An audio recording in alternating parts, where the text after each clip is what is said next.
Shalom, amados irmãos. Estamos aqui para dar continuidade à nossa série de Tempos e Estações. E hoje nós vamos falar aqui sobre destruindo as frequências de Cronos através da edificação de altares. Já deixe seu joinha, faça comentário, você pode deixar suas dúvidas aqui para que nós possamos trazer também algum esclarecimento dentro do possível e ajude-nos na divulgação do nosso canal para trazer mais da palavra do Senhor a todos aqueles que assim precisam. Que Deus possa vos abençoar. Continue conosco.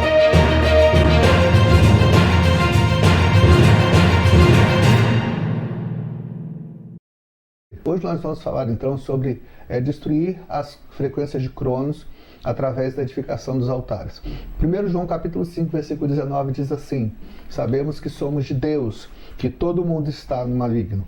Nós já falamos aqui nesse canal sobre o significado do tempo. E nós temos 3 definições básicas para tempo. A primeira definição é o tempo Cronos, que é o tempo mensurável. Em Gênesis capítulo 1, versículo 14, a palavra nos diz que disse Deus: haja luminares na expansão dos céus, para haver separação entre o dia e a noite, e sejam ele para sinais e para tempos determinados e para dias e anos. E assim Deus determina o tempo Cronos, que rege todo o primeiro céu, compreende essa atmosfera, nosso planeta Terra, e o cosmos. Esse primeiro céu, todo ele é regido pelo Cronos. É o tempo mensurável, linear, finito, e que sujeita todo o mundo físico. Ele é implacável. Além do tempo Cronos, nós temos o tempo Kairos. O tempo Kairos é um tempo determinado. Então, é um tempo finito, porém é uma fase de tempo determinado. É o tempo da tua bênção, o tempo da tua luta. O Kairos é um tempo que tem um início e que tem um fim, mas é um tempo determinado. O Kairos da sua adolescência, por exemplo, uma fase de vida em que tem um início e tem um fim. Muitas vezes esse tempo determinado ele vai gerar oportunidades que podem ser aproveitadas e que podem ser perdidas. E também nós temos o tempo Aion. Esse tempo Aion é o tempo infinito cíclico, é o tempo divino, eterno. Esse é o tempo de Deus. E é esse o tempo que mais nos interessa estar. Quando nós falamos do tempo Aion, o tempo Aion não tem noção nele de presente, passado e futuro, porque é o próprio tempo de Deus, o próprio tempo do eterno. E para Deus não existe essa noção, porque em Deus não há dualismo. Para Deus, presente, passado e futuro são a mesma coisa. Então, basicamente, nós vamos nos ater a esses 3 tipos de definição de tempo.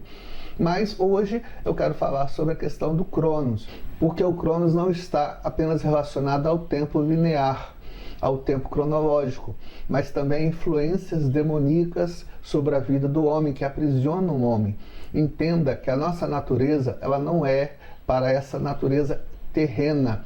Embora nós tenhamos sido tirados da terra, nós somos e temos a natureza divina em nós impregnada.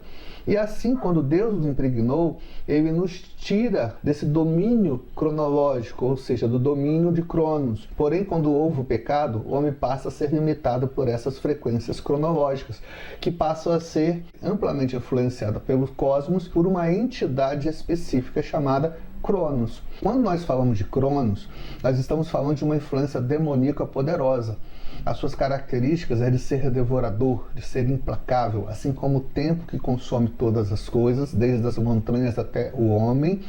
Cronos também consome todas as coisas. Vamos ver que Cronos tem em sua história mitológica a revelação de um Deus que come os seus próprios filhos, que devora os seus próprios filhos.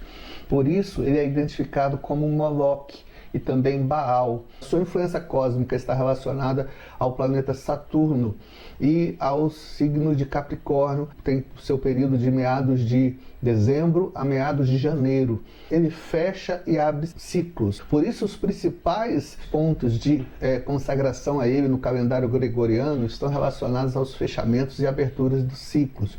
Então, a sua consagração maior está no fechamento de cada ano gregoriano e na abertura, ou seja, de dezembro a janeiro, e no Shabá, Por quê? Porque sábado, ou Saturday em inglês, é o dia de Saturno, ou seja, dia de Cronos. Então Cronos, ele faz o que nesses fechamentos e aberturas de ciclos? Ele vai devorar a semente. Quando a pessoa está sob a influência de Cronos, tanto no Shabá, cada semana, quanto no fechamento de ciclo e na abertura de ciclo de um novo ano, Cronos, ele devora toda a semente que foi gerada no período anterior, e rouba todo o tempo anterior. Então a pessoa entra no estado de looping, ou seja, se você começa a gerar sua semente no domingo, e quando você continua gerando sementes, segunda, terça, quarta, quinta, e na sexta 18 horas você entra no Shabá. É uma ilha de tempo. Ou seja, é um dia específico, onde existe um estatuto eterno de consagração. Por que nós devemos observar o Shabá? Porque todos os dias são abençoados, mas o Shabá é o único dia que é santificado. Então, existem tempos determinados para o Shabá. Não adianta nós queremos fazer as coisas certas nos tempos errados. Se você planta uma lavoura no tempo da colheita, você não obterá seus frutos. E assim a mesma coisa com relação às coisas espirituais. Então o Shabá é um tempo de consagração, independente de qual denominação você professa. O Shabá é um tempo de consagração, é um tempo que deve ser separado para o homem, é um tempo para a família, é um tempo de dedicação à família e ao descanso. Assim, queridos, o Shabá, ele é um fator protetor contra Moloque e contra, então, Cronos. Porque se a pessoa, chegando no Shabá, ela continua sob a influência de Cronos, o que acontece? Ele vai fazer com que ela perca a semente que gerou durante toda a semana, porque ele vai devorar essa semente e vai roubar o tempo, ou vai fazer um looping, onde a pessoa vai voltar o seu tempo uma semana. Por isso, tantas vezes as pessoas chegam, passam semanas após semanas e acham que não frutificaram, que não andaram, que não avançaram. Parece que estão presas numa roda gigante, onde não saem do lugar. Outra forma, no final do ano gregoriano, início do ano gregoriano, ele também procura roubar a semente que é gerada em todo o ano anterior.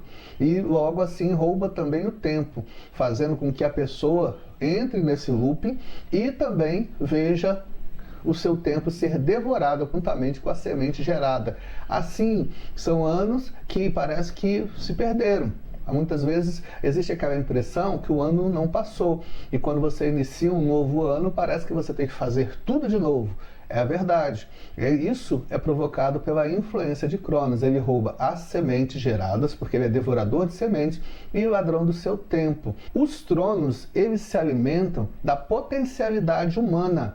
Por isso, quando você fala de semente, você fala de tudo que nós podemos plantar, de tudo que é gerado pelo homem.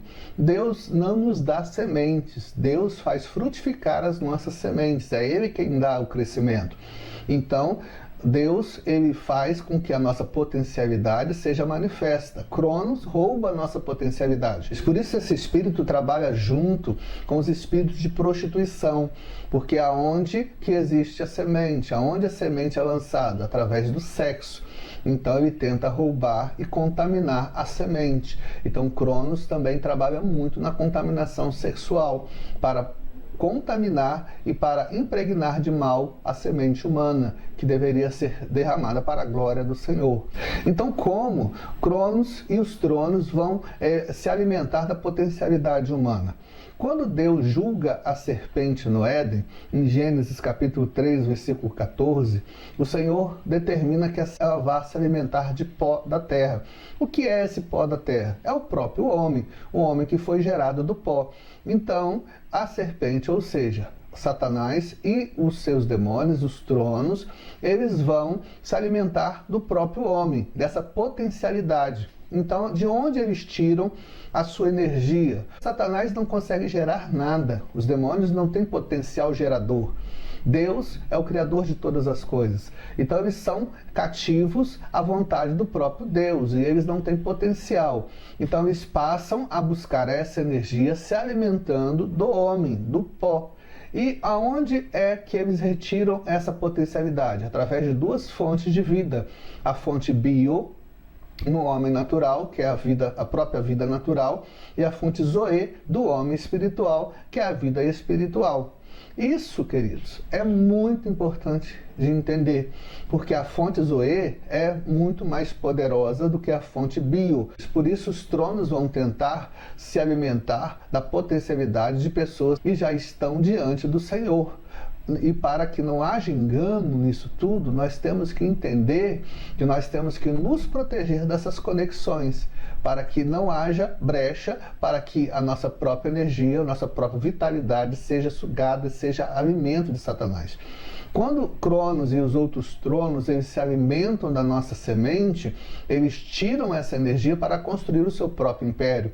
Por isso, nós temos que estar atento com aquilo que nos é dado, tanto a vida bio, tanto a nossa vida física, quanto a nossa vida zoe, a nossa vida espiritual. Então, para se alimentar dessa vida, tanto bio quanto zoe, e para potencializar a sua força de influência, os tronos permanecem nos ares. Veja bem, João, ele nos fala que o mundo jaz no maligno, ou seja, o mundo está sepultado no maligno. E onde está o maligno? Onde estão os tronos? No cosmos. E dali nós recebemos essa influência sobre cada uma das vidas desse planeta, até o ponto em que essas vidas são libertas pelo poder da cruz. A Terra, então, está sepultada numa barreira chamada cosmo, onde habitam os tronos, e dali eles procuram tanto drenar, quanto influenciar, quanto corromper a vida humana. Assim, quanto mais corrupção, maior é a energia sugada, tanto bio quanto zoe. E assim nós que somos de Cristo, quando não percebemos essa artimanha satânica, nós passamos a dar lugar, ou seja, dar regiões da nossa vida para esses tronos, aos quais eles começam a drenar a nossa vitalidade, tanto física quanto espiritual. E a partir então, cada vez mais artimanhas vão ser estabelecidas para que nós sejamos então drenados e sugados de nossas vidas. Então, como que nós vamos romper essa barreira? Através dos altares. O que são altares? A palavra do Senhor em Êxodo, capítulo 20, versículo 24 e versículo 25 diz: "O altar de terra me farás, e sobre ele sacrificarás os teus holocaustos e as tuas ofertas pacíficas, as tuas ovelhas e as tuas vacas em todo lugar, onde eu fizer celebrar a memória do meu nome. Virei a ti e te abençoarei. E se me fizeres um altar de pedras, não farás pedras lavradas, se sobre eles levantares um buril, profaná-lo-ás." O que são os altares? Os altares nada mais são do que estruturas destinadas à adoração ao Eterno.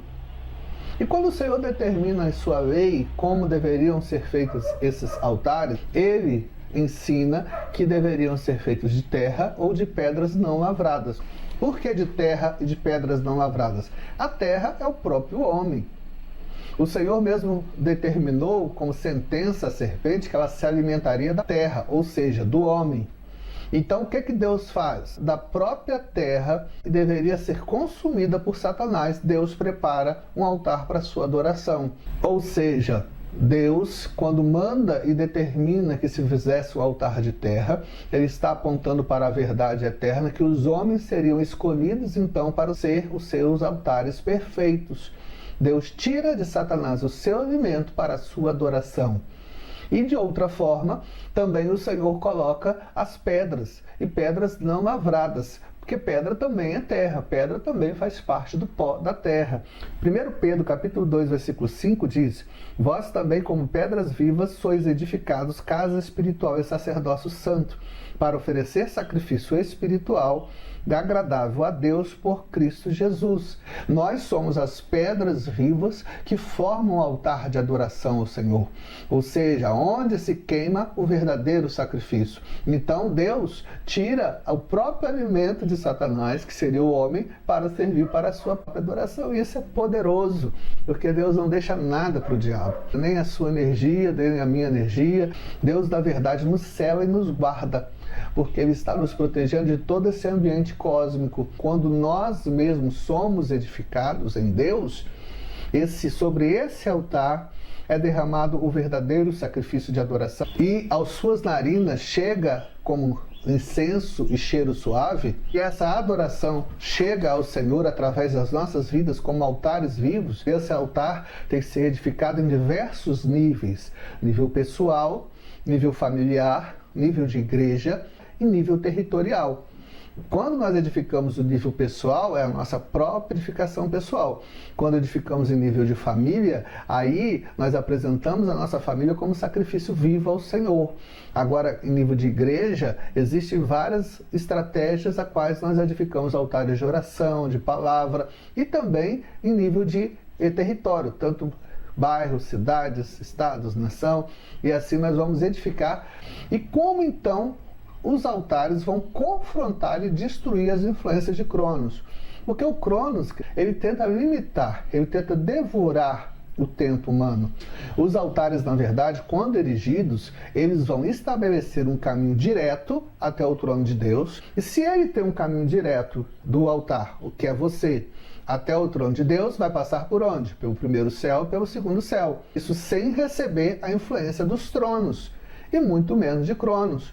Então nós não teremos mais a influência do tempo.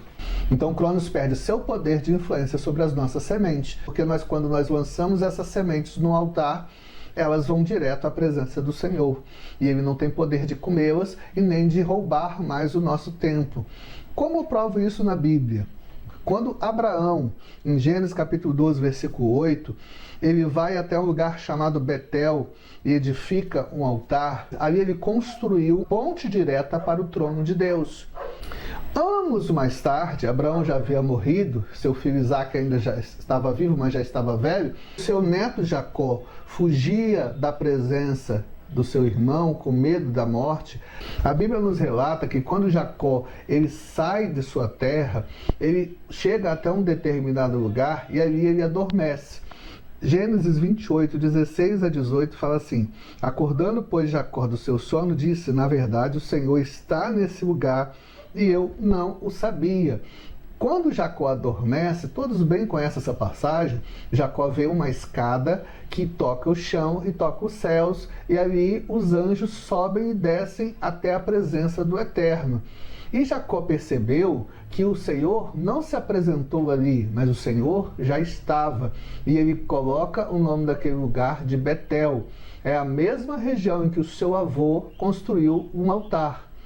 Com isso, querido, nós percebemos como as influências dos tempos, ou seja, do tempo, ela cai diante do poder do altar. Um altar lançado em uma geração, ele tem uma influência de abrir um caminho direto em oração para uma outra geração, porque ali naquele local Jacó fez um pacto com Deus. As orações de Jacó foram automaticamente respondidas. Jacó foi até Labão, voltou e adorou a Deus em Betel, na casa de Deus. Quando nós estabelecemos altares em nossas gerações, nós estamos protegendo as demais gerações.